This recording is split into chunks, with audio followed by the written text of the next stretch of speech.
છો મારું પેથાપુર વાસી? શું તમારું બાળક પણ દાખલા ગણતા કન્ફ્યુઝ અને ઇંગ્લિશ બોલતા અચકાય છે? જો હા, તો હવે ચિંતા કરવાની જરૂર નથી. આવી જાઓ આપણા પેથાપુરના પ્રણામ કોમ્પ્લેક્સમાં આવેલા જીનિયસ અબેકસ અને ફોનિક્સ ક્લાસીસની અંદર. અહીંયા બ્રેન ડેવલપમેન્ટ પ્રોગ્રામ 3 પદ્ધતિ એટલે કે અબેકસ મેથડ, ફિંગર મેથડ અને ઇમેજિનેશન મેથડથી ગણિત તેમજ ઇંગ્લિશ વાંચતા આપણા બાળકો સરળતાથી શીખી શકે તે માટે ફોનિક્સના ક્લાસ પણ ચલાવવામાં આવી રહ્યા છે.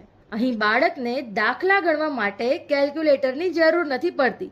અહીં તો ફક્ત આંગળીના વેડે જ તો દાખલા ગણાઈ જાય છે સાહેબ, જેમાં બાળકો 5 મિનિટમાં 95 દાખલા સોલ્વ કરી લે છે. જો તમારું બાળક 4 થી 14 વર્ષનું હોય અને જો તમે પોતાના બાળકને બ્રાઇટ અને હોશિયાર બનાવવા માંગો છો તો આજે જ જીનિયસ અબેકસ અને ફોનિક્સ ક્લાસ પર દિવ્યા મેમનો કોન્ટેક્ટ કરો અને ફ્રી ડેમોમાં જોડાઓ. કોન્ટેક્ટ અને એડ્રેસ ડિસ્પ્લે પર આપેલો છે.